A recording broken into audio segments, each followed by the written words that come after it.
Good morning মৰমৰ ছাত্ৰ ছাত্ৰীসকল।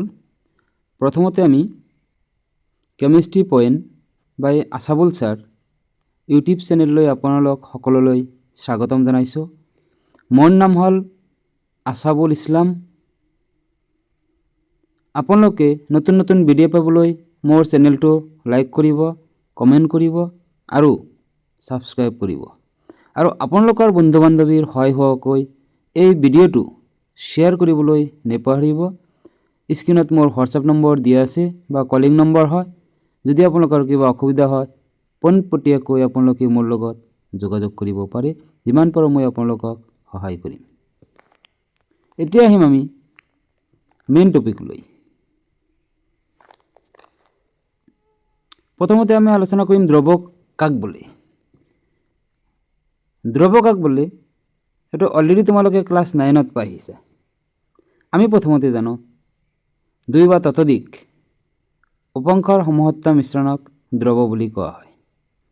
অৰ্থাৎ দ্ৰৱ যদি এটা হয় তাত কি থাকিব লাগিব, দুটা উপাংশ থাকিব লাগিব বা তাতকৈ বেছি উপাংশ থাকিব লাগিব আৰু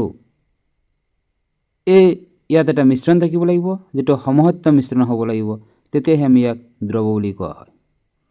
অৰ্থাৎ যদি সিম্পলি আমি ক'ব খোজোঁ দ্ৰৱ এটা আমাক কি থাকিব লাগিব, সমহত্ব মিশ্ৰণ থাকিব লাগিব, দুটা বা ততোধিক উপাংশ থাকিব লাগিব, তেতিয়া আমি ইয়াক দ্ৰৱ বুলি কোৱা হয়।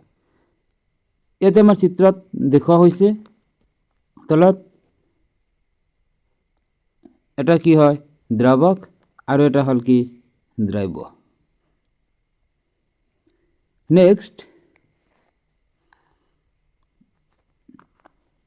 নেক্সট আমি আলোচনা কৰিম দ্ৰৱৰ উপাদান দুটা কি কি আৰু কাক বোলে। দ্ৰৱৰ প্ৰধানকৈ দুটা উপাদান থাকে, এটা দ্ৰব্য আৰু এটা দ্ৰাৱক। এতিয়া আমি আলোচনা কৰিম দ্ৰৱ কি আৰু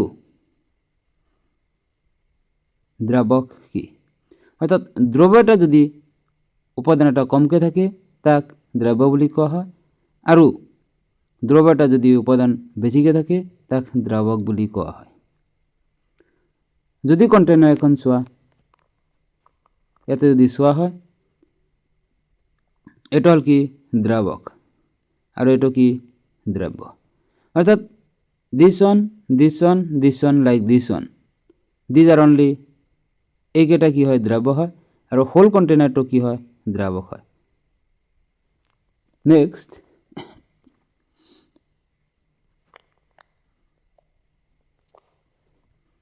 দ্বি অপংশযুক্ত আৰু ত্ৰি অপংশযুক্ত দ্ৰৱ কাক বোলে। প্ৰথমতে আমি আলোচনা কৰিম দ্বি উপাংশযুক্ত দ্ৰৱ। তোমালোকে অলৰেডি জানা দ্বি মিন্স দুটা। যদি দ্ৰৱ এটাত মাত্ৰ দুটা উপাংশ থাকে তাক দ্বি উপাংশযুক্ত দ্ৰৱ বুলি কোৱা হয়। উদাহৰণ যদি আমি চাওঁ তাত অনলি কি থাকিব লাগিব, দ্ৰব্য আৰু দ্ৰাৱক থাকিব লাগিব। যেনেকুৱা লৱণ দ্ৰৱ, লৱণ দ্ৰৱত কি থাকিব লাগিব, লৱণ আৰু পানী থাকিব লাগিব। ইয়াতে আমি চিত্ৰত দেখুওৱা হৈছে। নেক্সট চোৱা ত্ৰি উপাংশযুক্ত দ্ৰৱ। ত্ৰি মিন্স তিনিটা। অৰ্থাৎ দ্ৰৱ এটা যদি তিনিটা উপাংশ থাকে তাক ত্ৰি উপাংশযুক্ত দ্ৰৱ বুলি কোৱা হয়। ত্ৰি উপাংশযুক্ত দ্ৰৱ এটাত তিনিটা উপাংশ থাকে, যেনে দুটা দ্ৰব্য থাকিব লাগিব আৰু এটা দ্ৰাৱক থাকিব লাগিব। যেনেকুৱা চেনি, লৱণ আৰু পানী। অৰ্থাৎ ইয়াতে তিনিটা উপাংশ আছে, এটা হ'ল চেনি, এটা হ'ল লৱণ আৰু এটা হ'ল পানী, যেটো আমাৰ চিত্ৰত দেখুওৱা হৈছে। লাষ্ট দ্ৰৱৰ প্ৰকাৰসমূহ কি কি ব্যাখ্যা কৰা। আমি দ্ৰৱৰ প্ৰকাৰ কি সেইখিনি বিষয়ে ব্যাখ্যা কৰিম। দ্ৰৱৰ প্ৰকাৰ মূলত তিনিটা, গেছীয় দ্ৰৱ, জলীয় দ্ৰৱ আৰু কঠিন দ্ৰৱ। কিন্তু এই তিনিটা দ্ৰৱত প্ৰতিটো দ্ৰৱত আকৌ তিনিটাকৈ ভাগত ভাগ কৰা হৈছে। গেছীয় দ্ৰৱ তিনিটা ভাগত ভাগ কৰা হৈছে, জলীয় দ্ৰৱক 3টা ভাগত ভাগ কৰা হৈছে আৰু কঠিন দ্ৰৱক 3টা ভাগত ভাগ কৰা হৈছে। এতিয়া আমি ফাৰ্ষ্ট আলোচনা কৰিম গেছীয় দ্ৰৱৰ বিষয়ে।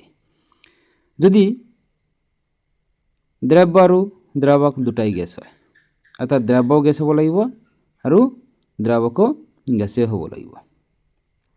যদি আমি উদাহৰণ চাওঁ, অক্সিজেন গেছ আৰু নাইট্ৰজেন গেছ, এই দুটাই কি হয়? গেছ হয়। নেক্সট, জলীয় গেছীয় দ্ৰব্য, অৰ্থাৎ দ্ৰব্য জলীয় হ'ব লাগিব আৰু দ্ৰাৱক গেছ হ'ব লাগিব। অলৰেডি তোমালোকে জানা, প্ৰেক্টিকেলত পাইছিলা ক্ল'ৰফৰ্মটো জলীয় হয় আৰু নাইট্ৰজেন অলৰেডি জানা গেছ হয়। গতিকে এইটো কি হয়? জলীয় গেছীয় দ্ৰব্য। নেক্সট আমি আলোচনা কৰিম কঠিন গেছ দ্ৰব্য। দ্ৰব্যটো কঠিন হ'ব লাগিব আৰু দ্ৰাৱকটো গেছ হ'ব লাগিব, যেনেকুৱা কৰ্পূৰ আৰু নাইট্ৰজেন। নাইট্ৰজেন গেছ হয়, কৰ্পূৰটো চলিড হয়। এতিয়া আমি আলোচনা কৰিম নাম্বাৰ 2, জলীয় দ্ৰৱ। জলীয় দ্ৰৱ আকৌ 3টা ভাগত ভাগ কৰা হৈছে, যেনেকুৱা গেছীয় জলীয় দ্ৰৱ, অৰ্থাৎ দ্ৰব্য গেছ হ'ব লাগিব আৰু দ্ৰাৱক জলীয় হ'ব লাগিব। যেনেকুৱা দিয়া আছে অক্সিজেনটো গেছ হয় আৰু পানীটো কি হয়? জলীয় হয়। নেক্সট আমি চাম জলীয় দ্ৰৱ, অৰ্থাৎ দুটাই কি হ'ব লাগিব? জলীয় হ'ব লাগিব। যেনেকুৱা এলকহল আৰু পানী, এই দুটাই কি হয়? আমাৰ জলীয় হয়। গতিকে কি কোৱা হ'ব? জলীয় দ্ৰৱ।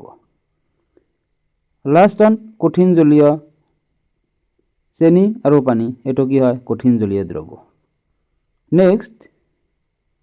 নেক্সট আমি আলোচনা কৰিম কঠিন দ্ৰব্য। আকৌ 3টা ভাগত ভাগ কৰা হৈছে, যেনেকুৱা গেছ কঠিন দ্ৰব্য, জলীয় কঠিন দ্ৰব্য, কঠিন দ্ৰব্য। অৰ্থাৎ গেছ কঠিন দ্ৰব্য, যেনেকুৱা hydrogen gas in palladium. হাইড্ৰজেনটো gas হয়, পেলাডিয়ামটো কঠিন হয়, ইয়াক কি কোৱা হ'ব? গেছ কঠিন দ্ৰব্য। জলীয় কঠিন দ্ৰব্য, পাৰাটো কি হয়? জলীয় হয় আৰু ছডিয়ামটো কঠিন হয়, ইয়াক কি কোৱা হ'ব? জলীয় কঠিন দ্ৰব্য। লাষ্ট, কঠিন দ্ৰব্য, কপাৰটো কি হয়? কঠিন হয়, সোণটো কঠিন হয়, গতিকে এইটো কি হ'ব? কঠিন দ্ৰব্য, যিটো না কি হয়? আমাৰ এলয় হয়। তোমালোকে অলৰেডি পাইছিলা। Thank U.